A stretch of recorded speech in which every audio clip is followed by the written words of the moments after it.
Hello students, welcome back. આજના આ લેક્ચરની અંદર આપણે આદિકોષ કેન્દ્રીની રચના ડિટેલમાં અભ્યાસ કરવાના છીએ. તો સૌપ્રથમ આદિકોષ કેન્દ્રી કોષ એટલે શું? તો એવા કોષો કે જે સુવિકસિત કોષ કેન્દ્ર નથી ધરાવતા અથવા જે સજીવોના કોષોમાં કોષ કેન્દ્રનો અભાવ હોય છે, તો તેને આપણે કહીએ છીએ આદિકોષ કેન્દ્રી કોષો. અને આ આદિકોષ કેન્દ્રી કોષો જે છે તેની અંદર આપણે બેક્ટેરિયાનો મુખ્યત્વે સમાવેશ કરીએ છીએ. આ ઉપરાંત મોનેરા સૃષ્ટિના જે સભ્યો છે તેનો સમાવેશ પણ આપણે આદિકોષ કેન્દ્રીમાં કરીએ છીએ. હવે અહીંયા જે આકૃતિ આપેલી છે તે આદિકોષ કેન્દ્રીની રચના દર્શાવે છે. આ આદિકોષની આકૃતિ એ તમારે તમારી બાયોની બુકમાં સુવ્યવસ્થિત દરેક ભાગ ક્લિયરલી દેખાય એવી રીતે પેન્સિલથી દોરી અને તેમાં નામ નિર્દેશન કરવાનું છે. તો હવે આપણે આદિકોષ કેન્દ્રીની રચનાનો બહારથી અભ્યાસ કરીએ. તો અહીંયા તમે જોવો છો કે સૌથી બહારનું જે આવરણ છે તેને આપણે એટલે કે આજે તમને થોડુંક રેડિશ કલરનું જે આપ્યું છે તે છે આદિકોષ કેન્દ્રીની સૌથી બહારનું સ્તર, જેને આપણે કેપ્સ્યુલ અથવા શ્લેષ્મ સ્તર કહીએ છીએ. તેના પછી જે બીજી પટલયુક્ત રચના આવેલી છે તેને આપણે કહીએ છીએ કોષ દિવાલ. અને એના પછી જે યલો કલરની લાઈન આપી છે તેને આપણે કોષરસ પટલ તરીકે ઓળખીએ છીએ. હવે તમે જુઓ છો કે સૌથી બહારનું જે સ્તર છે તેના પર તમને ઘણા બધા નાના નાના તંતુઓ જેવી રચના દેખાય છે. તો આ નાના નાના તંતુઓ જેવી રચનાઓ છે તેને આપણે પેલી તરીકે ઓળખીએ છીએ. ત્યારબાદ તમને જે લાંબો તંતુ જેવો ભાગ જોવા મળે છે તેને આપણે કહીએ છીએ કશા. તો આપણે વાત કરી કે આ આદિકોષ કેન્દ્રી સજીવો છે એનામાં બહારની તરફ કઈ કઈ રચનાઓ જોવા મળે છે. હવે આપણે જોઈએ કે આદિકોષ કેન્દ્રી સજીવ છે તેની અંદર શું હોય છે. તો આપણને ખબર છે કે દરેક કોષ જે છે તેની અંદર સમગ્ર વિસ્તારમાં કોષ રસ પથરાયેલો હોય છે. અને આ કોષ રસની અંદર વિવિધ અલગ અલગ રચનાઓ જોવા મળે છે. હવે અહીંયા તમે અંદરના દ્રવ્યોમાં ન્યુક્લિયોઇડ, જેને ક્રોમોઝોમ કહેવાય છે, એના પછી પ્લાઝમિડ ડીએનએ, રિબોઝોમ્સ, ખોરાક સંગ્રહી કણ વગેરે રચનાઓ જોવો છો. આ દરેક રચનાઓ જે છે તેનો આપણે હવે ડિટેલમાં અભ્યાસ કરીએ. તો સૌપ્રથમ આપણે કોષ રસની વાત કરીએ. તો કોષ રસ જે છે તેની અંદર જનીનિક દ્રવ્ય ડીએનએ અથવા આરએનએ રહેલું હોય છે. અને આપણને ખબર છે કે આ જે આદિકોષ કેન્દ્રી સજીવો છે તે ડીએનએ અથવા આરએનએ બંનેમાંથી ગમે તે એક જનીનિક દ્રવ્ય ધરાવે છે. અને આ દ્રવ્યની ફરતે કોઈ પણ પટલ આવેલું હોતું નથી. એટલે કે તેનામાં જે કોષ કેન્દ્ર પટલ છે કે જે કોષ કેન્દ્રની રચના કરે છે તેનો અભાવ હોય છે. અને તેના કારણે જ આવા સજીવોની અંદર કોષ કેન્દ્રનો અભાવ હોય છે. તો હવે આદિકોષ કેન્દ્રી સજીવોમાં શું થશે? તો તેનું જનીનિક દ્રવ્ય એ સીધું કોષ રસના સંપર્કમાં આવશે. અને કોષ રસનો એવો ભાગ કે જ્યાં ડીએનએ અથવા આરએનએ રહેલું હોય તેને આપણે કહીશું ન્યુક્લિયોઇડ. એટલે ન્યુક્લિયોઇડ જે છે તે આદિકોષ કેન્દ્રીમાં કોષ કેન્દ્રની જગ્યાએ આવેલી એ રચના છે. હવે અહીંયા તમે આકૃતિમાં જે લાલ કલરની ગૂંચળાયુક્ત રચના, સાંકળ જેવી રચના જોવો છો તે છે ન્યુક્લિયોઇડ. કારણ કે જનીનિક દ્રવ્ય એ ખૂબ જ ગૂંચળા સ્વરૂપે ગોઠવાયેલું હોય છે. હવે આ ન્યુક્લિયોઇડ સિવાય ઘણા બધા બેક્ટેરિયાની અંદર એક વધારાનો ગોળાકાર ડીએનએ હોય છે અને આ જે ગોળાકાર ડીએનએ છે તેને આપણે પ્લાઝમિડ કહીએ છીએ. તો અહીંયા તમે જે ગ્રીન કલરની રિંગ જેવી રચના જોવો છો તે છે પ્લાઝમિડ. હવે આ પ્લાઝમિડ જે છે એ બેક્ટેરિયા માટે ખૂબ જ ઉપયોગી છે, કારણ કે આ પ્લાઝમિડ ડીએનએ જે છે તેના ઉપર એવા ઘણા બધા જનીન દ્રવ્ય આવેલા હોય છે કે જે બેક્ટેરિયાનું ઘણી બધી જે એન્ટીબાયોટિક્સ દવાઓ હોય છે તેનાથી રક્ષણ કરે છે.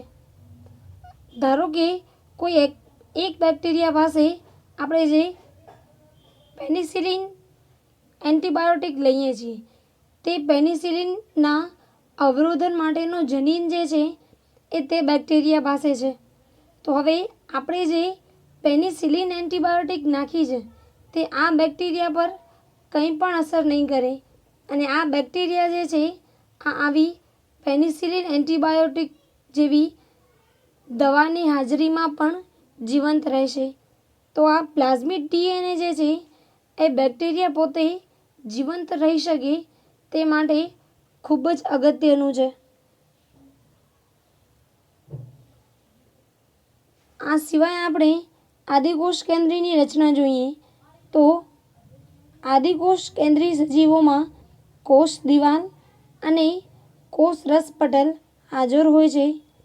તે સિવાય તમામ પટલયુક્ત રચનાઓ છે જેમ કે લાઇસોસોમ, ગોલ્ગી કાય, કણાભસૂત્ર, હરિતકણ વગેરેનો અભાવ હોય છે અને તેની અંદર મુખ્યત્વે મેસોસોમ્સ, રિબોસોમ્સ અને ખોરાક સંગ્રહી કણ આ બધી રચનાઓ એ તેના કોષ કેન્દ્રમાં જોવા મળે છે.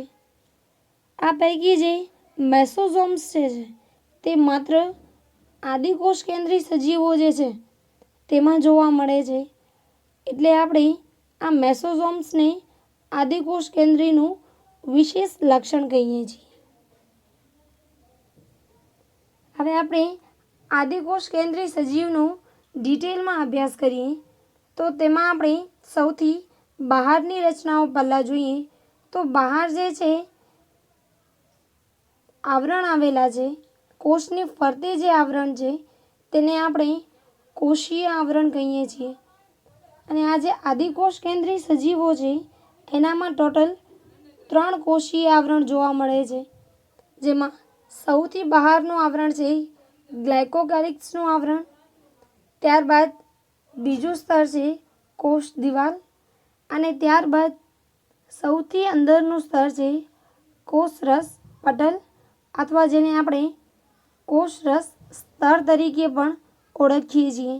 તો આ કોષ રસ પટલ અને કોષ રસ સ્તર એ બંને એક જ રચના છે. હવે આપણે સૌથી બહારનું સ્તર જોઈએ જે છે ગ્લાયકોકેલિક્સ. તો અહીંયા આપણે આકૃતિમાં જોયું હતું કે આ જે સૌથી બહારનું જે તમને કલર્ડ લેયર દેખાય છે તે છે ગ્લાયકોકેલિક્સનું બનેલું આવરણ. હવે આ ગ્લાયકોકેલિક્સનું જે આવરણ છે તે કેટલાક જીવાણુઓ એટલે કે બેક્ટેરિયાની અંદર એક શિથિલ આવરણ તરીકે હોય છે. તો જો આ ગ્લાયકોકેલિક્સ એ શિથિલ આવરણ સ્વરૂપે હાજર છે તો ત્યારે આપણે આને કહીશું શ્લેષ્મી સ્તર. અને આ જ ગ્લાયકોકેલિક્સનું આવરણ જો જાડું અને એકદમ સખત હોય તો આપણે તેને પ્રાવર કહીશું. એટલે શ્લેષ્મી સ્તર અને પ્રાવર જે છે તે બંને ગ્લાયકોકેલિક્સના બનેલા એક આવરણ છે અને આ આવરણ એ બેક્ટેરિયાની અથવા જે આદિકોષ કેન્દ્રી સજીવો છે તેનું સૌથી બહારનું સ્તર છે. તો હવે આપણે ગ્લાયકોકેલિક્સનું આવરણ જે છે તેના કેટલાક કાર્યો જોઈએ તો સૌથી પહેલું છે કે ગ્લાયકોકેલિક્સનું આવરણ કે જેને આપણે શ્લેષ્મી સ્તર અથવા પ્રાવર તરીકે ઓળખીએ છીએ. તે કોષોનું એક રક્ષણાત્મક આવરણ છે, એટલે કે તે કોષોનું રક્ષણ કરે છે. આ ઉપરાંત આ ગ્લાયકોકેલિક્સ જે છે એ ફેગોસાઇટ્સ સામે કોષને રક્ષણ આપે છે. હવે ફેગોસાઇટ્સ એટલે શું થશે? તો આ બેક્ટેરિયા જે છે તેમનું કોઈ ભક્ષણ ન કરે, એટલે કે આ બેક્ટેરિયાનો કોઈ અન્ય સજીવો એ ખોરાક માટે ઉપયોગ ન કરી શકે. તે માટે આ ગ્લાયકોકેલિક્સ જે છે આ બેક્ટેરિયાનું રક્ષણ કરશે. ત્યારબાદ વાયરસના આક્રમણ સામે પણ તે કોષોને રક્ષણ આપે છે. હવે એવા કેટલાક પણ વાયરસ છે કે જે માત્ર અને માત્ર બેક્ટેરિયાને જ અસર કરે છે, અને આવા બેક્ટેરિયાને અસર કરતા જે વાયરસ છે તેને આપણે સામાન્ય રીતે બેક્ટેરિયોફેજ તરીકે ઓળખીએ છીએ. તો આ બેક્ટેરિયોફેજ સામે ગ્લાયકોકેલિક્સ જે છે તે બેક્ટેરિયાને રક્ષણ આપે છે.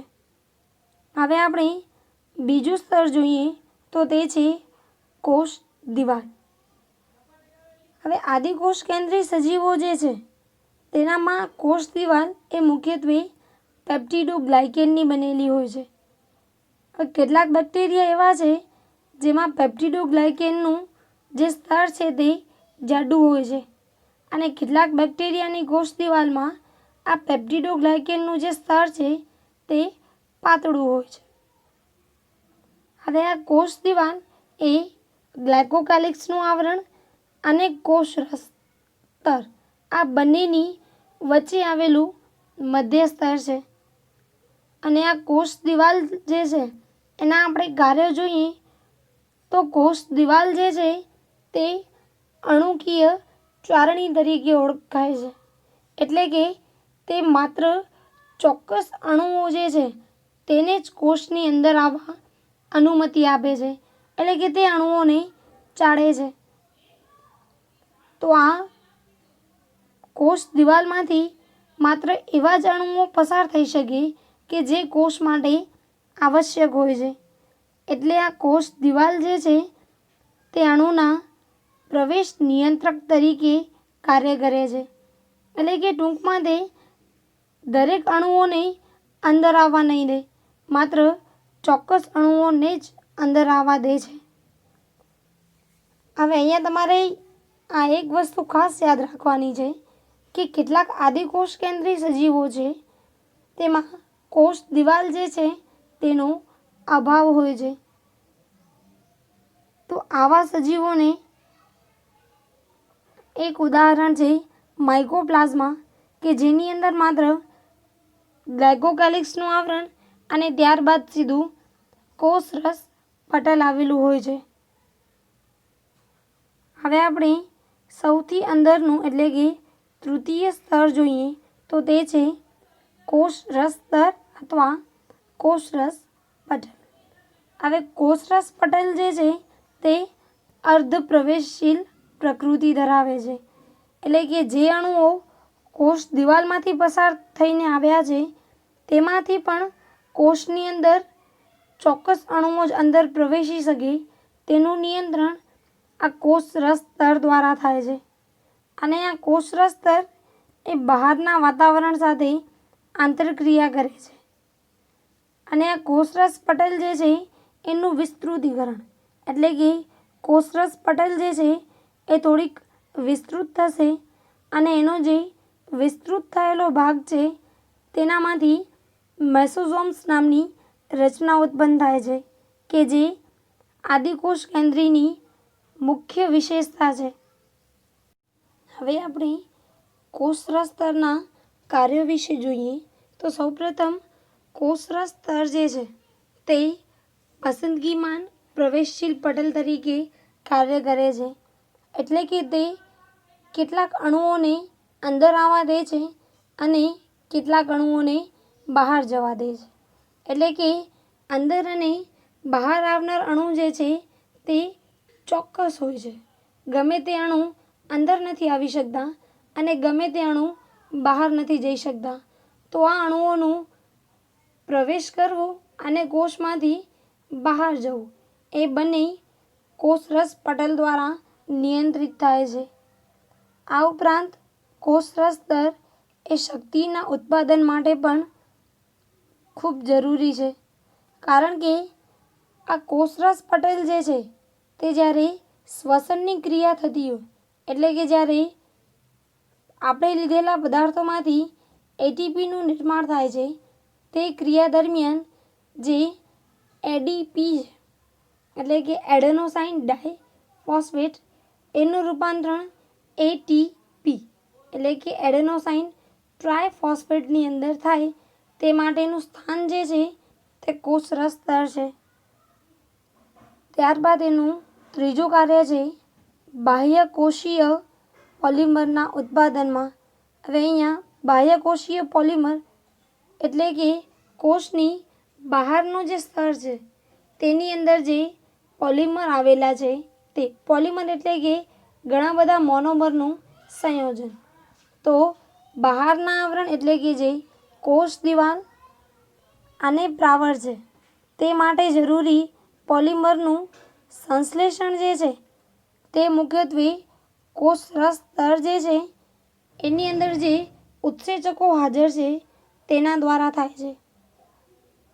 ત્યારબાદ કોષરસ સ્તરની જે પટલીય રચનાઓ છે, જેમ કે મેસોઝોમ્સ, નલિકાઓ વગેરેનું નિર્માણ આ કોષરસ પટલમાંથી થાય છે. આ ઉપરાંત જ્યારે કોષ વિભાજન થતું હોય, એટલે કે એકમાંથી બે કોષો બને, તો બંને કોષોની અંદર ડીએનએ સરખા ભાગે વહેંચાય, તે કાર્ય પણ મેસોઝોમ્સનું છે. ત્યારબાદ ડીએનએનું જે સ્વયંજનન છે, એટલે કે એકમાંથી બે ડીએનએ બનવાની ક્રિયા છે, તેનામાં પણ મેસોઝોમ્સ એ ખૂબ અગત્યના છે. અને આ મેસોઝોમ્સ જે છે તે કોષરસ પટલનો જ આમ જોવા જઈએ તો એક ભાગ છે, કારણ કે તે કોષરસ પટલમાંથી જ ઉત્પન્ન થયેલ છે. એટલે આપણે આ જે કોષરસ પટલ છે તેને કોષનો મુખ્ય રચનાકીય એકમ કહીએ છીએ, એટલે કે એવો એકમ જે કોષની મુખ્ય રચના કરે છે. હવે જે આદિકોષ કેન્દ્રનું કોષરસ પટલ છે તે સુકોષ કેન્દ્રી જેવું જ હોય છે. એટલે આપણે આ કોષરસ પટલનું બંધારણ જે છે તે આપણે સુકોષ કેન્દ્રી સજીવો અભ્યાસ કરીશું તો એની સાથે કરીશું. હવે બધા જ જીવાણુઓ જે છે તેને આપણે મુખ્ય બે વિભાગની અંદર વિભાજિત કર્યા છે, જેમાં પહેલું છે ગ્રામ પોઝિટિવ બેક્ટેરિયા અને બીજું છે ગ્રામ નેગેટિવ બેક્ટેરિયા.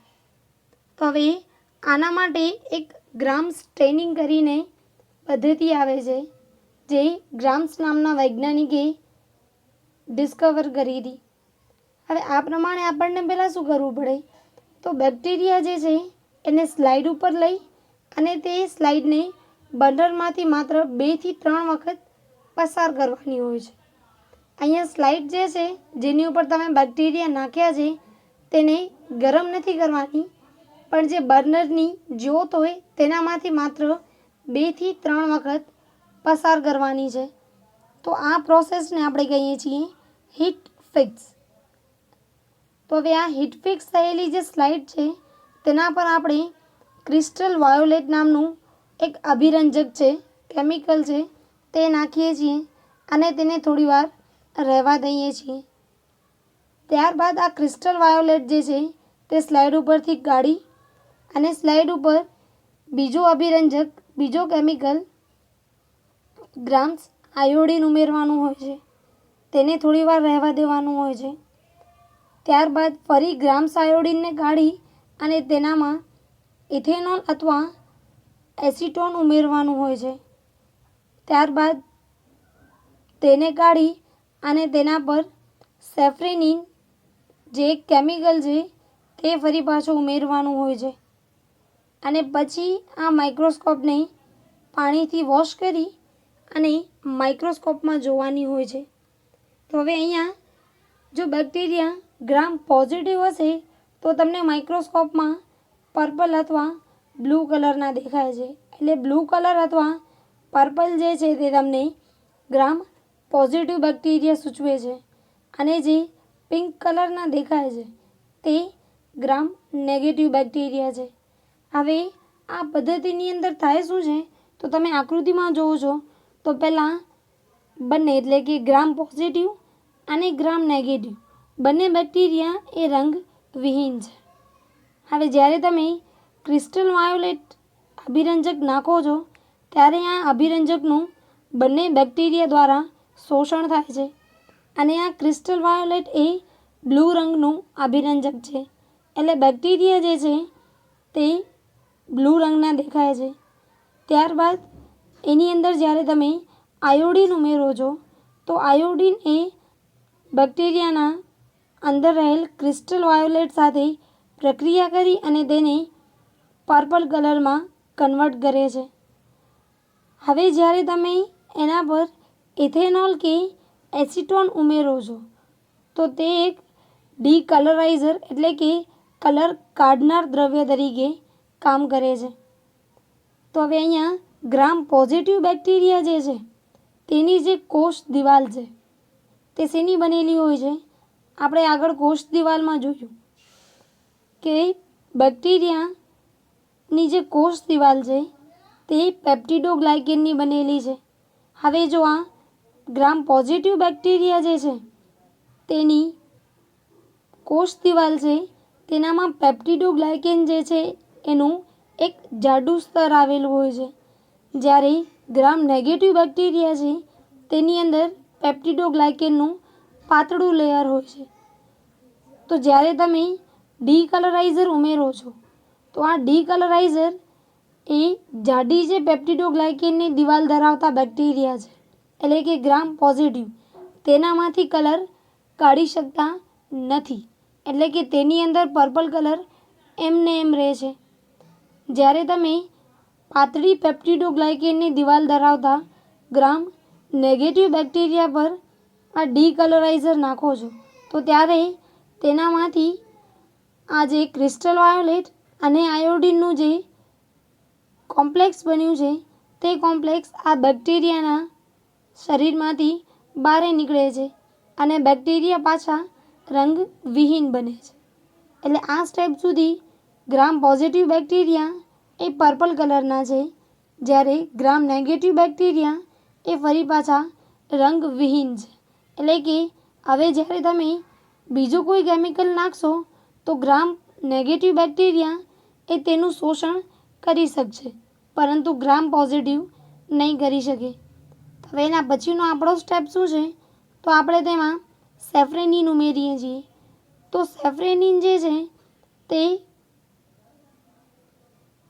થોડુંક લાલાશ પડતું અભિરંજક છે, અને આ અભિરંજકને તમે કોષમાં ઉમેરો છો તો માત્ર ગ્રામ નેગેટિવ બેક્ટેરિયા જે છે એ તેનું શોષણ કરે છે અને તે પોતે પિંક કલરમાં કન્વર્ટ થાય છે, એટલે કે તે પિંક કલરથી અભિરંજિત થાય છે, જ્યારે ગ્રામ પોઝિટિવ બેક્ટેરિયા એ પર્પલ કલરના એઝ ઇટ ઇઝ રહે છે.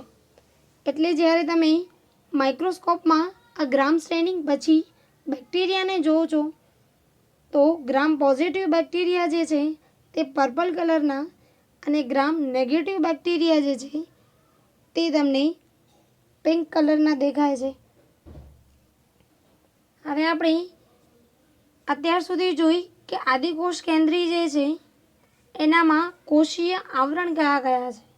હવે આપણે તેના ઉપાંગો જોઈએ તો મુખ્યત્વે આદિકોષ કેન્દ્રીમાં બે ઉપાંગો જોવા મળે છે. એક છે કશા અને બીજું છે પીલી.